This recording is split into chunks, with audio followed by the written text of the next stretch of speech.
Assalamualaikum sahabat semuanya, kembali lagi di channel Lanatub, semoga selalu dalam keadaan sehat. Sebelumnya admin ucapkan selamat Hari Raya Idul Fitri bagi sahabat yang merayakan.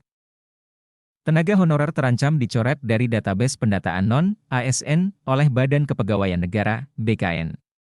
Dicoretnya tenaga honorer dari database BKN berlaku bagi semua yang bekerja di instansi pemerintah pusat dan daerah yang mengikuti pendataan non-ASN. Sebanyak 2,3 juta data tenaga honorer tersimpan dalam database pendataan non-ASN, namun bisa terancam dicoret oleh BKN lantaran ada alasan. BKN secara tegas menyampaikan ancaman tersebut melalui Surat Edaran Nomor 2853/SI tahun 2023.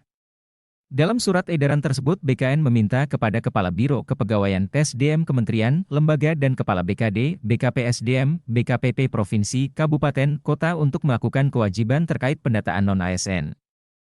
Sebelumnya finalisasi pendataan non-ASN telah ditutup pada Oktober 2022, namun pada 10 Maret 2023 BKN menyatakan masih ada 120 instansi pemerintah yang belum menyelesaikan tahapan unggah surat pernyataan tanggung jawab mutlak (SPTJM) terhadap data tenaga honorer. Instansi pemerintah yang dimaksud tidak hanya dari pusat saja, melainkan juga dari daerah. Sedikitnya ada 12 instansi pemerintah pusat dan sebanyak 108 instansi pemerintah daerah yang belum menyampaikan SPTJM. Sehubungan dengan hal tersebut, BKN membuka kembali aplikasi pendataan non-ASN hingga 31 Maret 2023. Setelah batas waktu unggah SPTJM berakhir, BKN tidak akan melakukan perpanjangan lagi.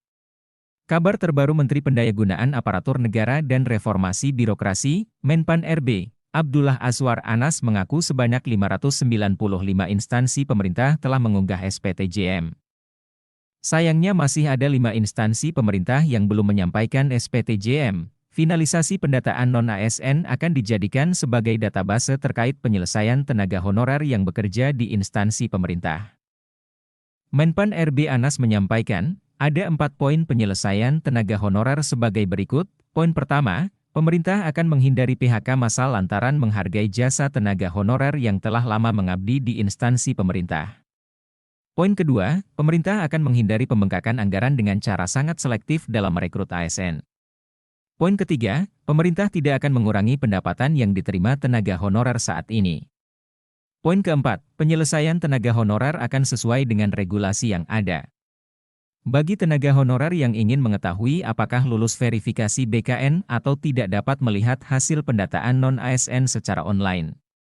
Berikut ini link pengumuman dan cara cek nama tenaga honorer yang lulus verifikasi pendataan non-ASN dari BKN. Akses website https://pendataan-nonas.bkn.go.id. Kemudian klik menu pengumuman instansi. Ketik nama instansi tempat tenaga honorer bekerja di kolom search dan klik pengumuman. Setiap instansi pemerintah akan langsung menampilkan hasil pendataan non-ASN di laman masing-masing. Apabila belum ada hasil pendataan non-ASN pada 2023 yang dipublikasikan, tenaga honorer diimbau untuk melakukan cek secara berkala link aplikasi BKN tersebut.